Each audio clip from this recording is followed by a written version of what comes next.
શું તમારું નામ આયુષ્માન કાર્ડના લિસ્ટમાં નથી?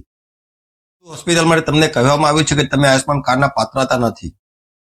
જો તમારું નામ આયુષ્માન કાર્ડમાં નથી આવતું તો આ વિડીયો તમારા માટે બહુ જ મહત્વનો છે, કારણ કે આજે હું તમને બતાવીશ કે ઘર બેઠા ઓનલાઈન પ્રોસેસ દ્વારા આયુષ્માન કાર્ડ રજીસ્ટર કરવાની સંપૂર્ણ રીત. નમસ્કાર મિત્રો, સ્વાગત છે તમારું ડેલી જા ટેક ચેનલ પર. મિત્રો, આજના વિડીયોમાં હું તમને બતાવવાનો છું કે જો તમારું નામ આયુષ્માન કાર્ડના લિસ્ટમાં નથી તો તમે ઘરે બેઠા ઓનલાઈન રજીસ્ટર કરીને આયુષ્માન ભારત યોજના PMJAY હેઠળ તમારું નામ લિસ્ટમાં કઈ રીતે સામેલ કરાવી શકો છો.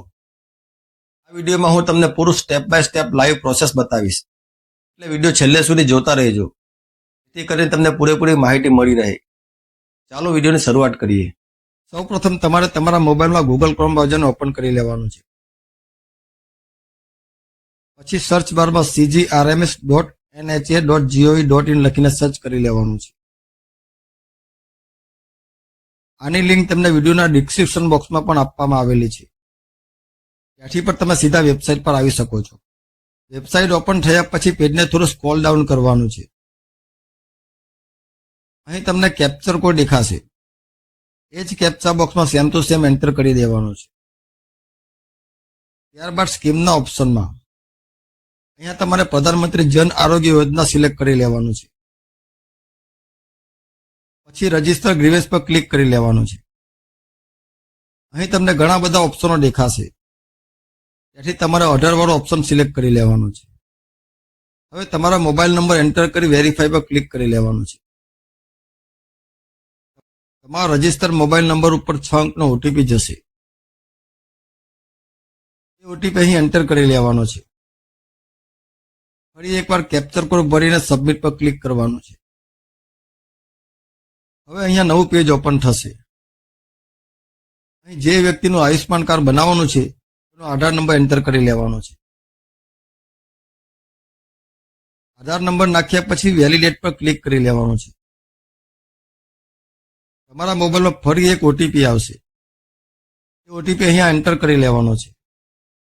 ઓટીપી એન્ટર કર્યા પછી આધાર વેરીફાઈ સક્સેસફુલ નો મેસેજ દેખાશે. પછી ઓકે પર ક્લિક કરી લેવાનું છે.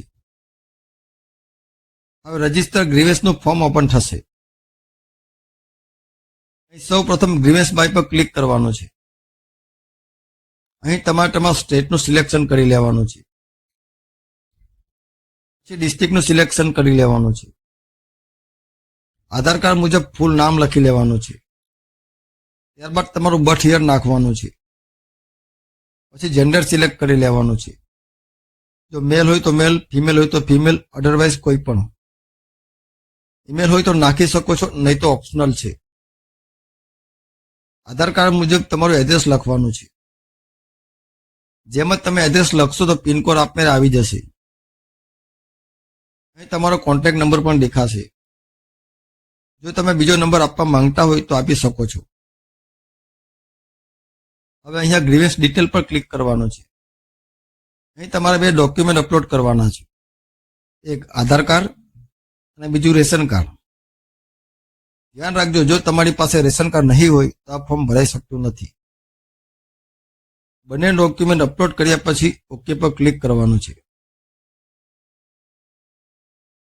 હવે અહીં તમને 2 ઓપ્શનો જોવા મળશે, ફાઇન્ડ ઇલિજિબિલિટી અને બીજું name not is in the list.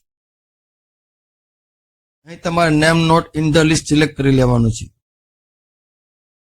હવે નીચે ડિસ્ક્રિપ્શન બોક્સ આવશે. અહીં તમારે લખવાનું છે કે તમને આયુષ્માન કાર્ડ શા માટે જોઈએ છે અને તમારું નામ લિસ્ટમાં કેમ હોવું જોઈએ. ત્યારબાદ આઈ હિયર બાય ડિક્લેર પર ટિક કરી લેવાનું છે.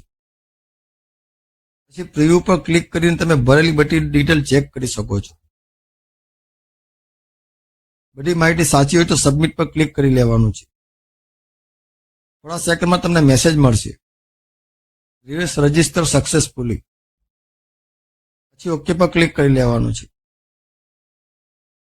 થોડી વારમાં નેશનલ હેલ્થ ઓથોરિટી તરફથી તમને એક SMS આવશે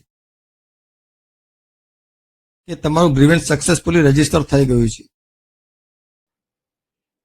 તો મિત્રો, આ હતી આયુષ્માન કાર્ડ લિસ્ટમાં નામ સામેલ કરવાની સંપૂર્ણ ઓનલાઈન પ્રોસેસ. જો તમને આ માહિતી ઉપયોગી લાગી હોય તો વિડીયોને એક લાઇક કરજો, શેર કરજો અને ચેનલને સબસ્ક્રાઇબ કરીને અમને સપોર્ટ જરૂરથી કરજો. ફરી મળીશું નવા ઉપયોગી ટોપિક સાથે. જય હિન્દ.